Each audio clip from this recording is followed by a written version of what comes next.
Welcome to my channel, the channel where I cover reality TV and life because we have now merged thanks to YouTube, demonetizing one of my pages.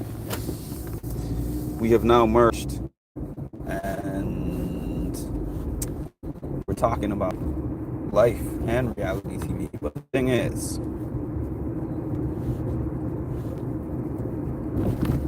since the time that I have started doing reality TV coverage, the majority of my coverage is squeezed into the 3 months that Big Brother is on the air, because that is, in fact,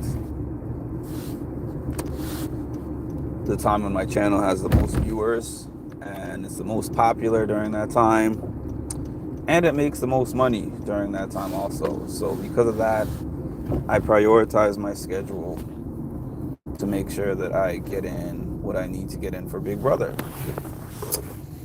Now, in the off season, I talk about life because life is the stuff that impacts me every single day.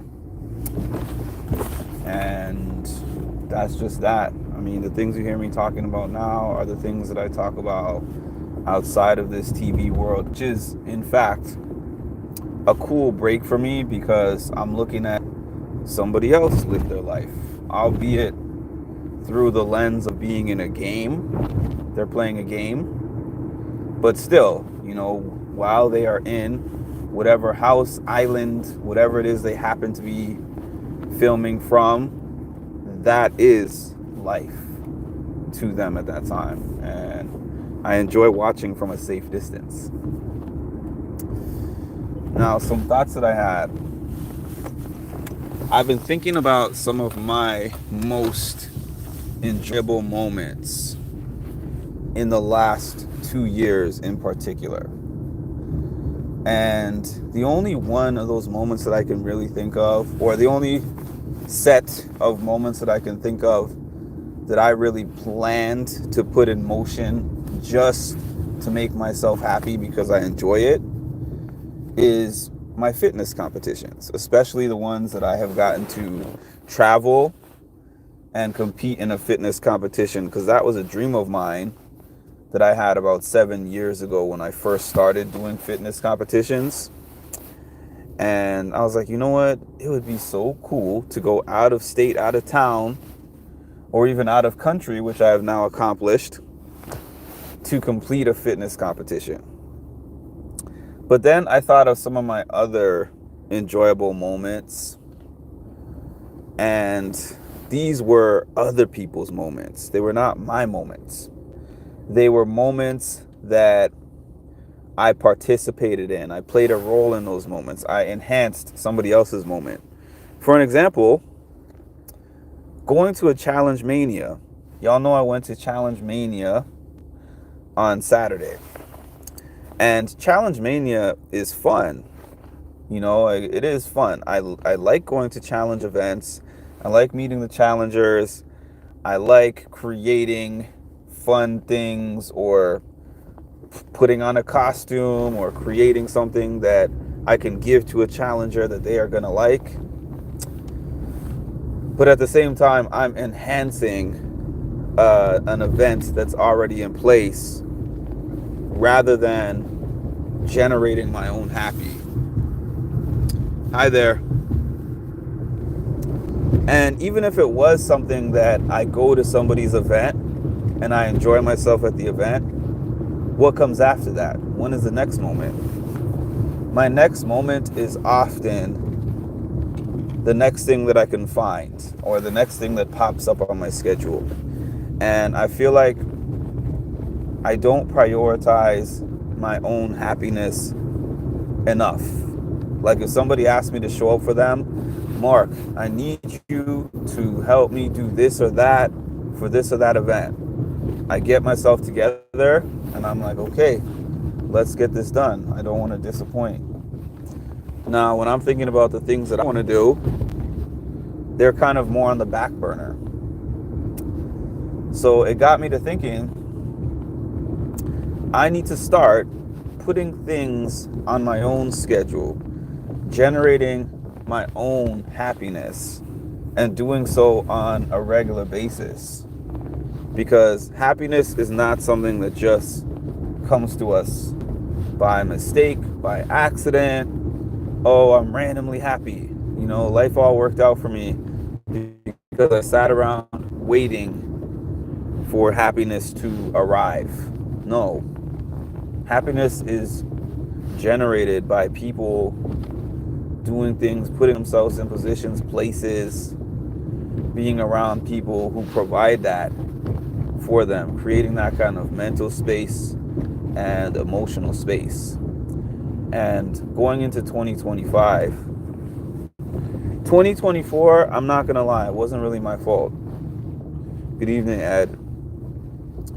It wasn't really my fault. I mean, in terms of not experiencing a lot of happiness, because when you have something ripped from you, which in my case was just not having my dad in my life anymore, now you're just trying to survive. You go into a survival mode. So that's kind of what I was in.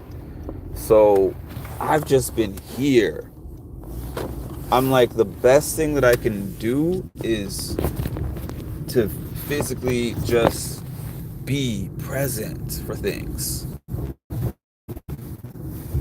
And even that is a struggle for me. Going into this last Challenge Mania event, when I say I was not in the mood for it, I was not in the mood for it. When I thought about it, I said, this thing is coming up. I don't really want to go. I'm not really that interested in going. Then I said, you know what? Let's just go. Let's just find my way to get there. Let's just find my way there. Maybe the happiness will find me when I get there. Looking back at the pictures, the videos, I'm thinking back about the moment, it did find me. It did find me when I got there, which was awesome. I did have a lot of fun there, and I am glad that I ended up attending. But yeah, going into 2025, it needs to be a requirement of my own to do things on a regular basis that make me happy, that feed my soul. Because aside from that, the only thing that I'm doing is just working and waiting for the next moment to fall into my lap. Like I said, I have never just had a happy, fun time just randomly happen to me. Even going into these things, I mean, the first one of those events that I ever attended, I just came there as a fan. What is this live? It's just a live of me speaking about whatever is on my mind. And welcome, Scared Bacon. What a name. Yeah, and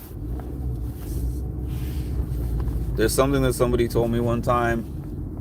It was related to something else, but you sit in the boat. If you sit in the boat and you don't have a paddle, then your boat is going to go wherever the currents are taking you. And the currents are not going to take you to a destination that you want. They're going to take you wherever. They're going to take you over the waterfall, you know? So those are just some thoughts that I have post-gym, leaving the gym. Thanks for jumping on. If you don't follow my channel, on Wednesdays, I cover the challenge. And because it comes on at the same time as Survivor, I don't cover Survivor anymore. Sorry for those of y'all who are interested in my Survivor coverage, but I'll be honest, I'm not a Survivor expert, so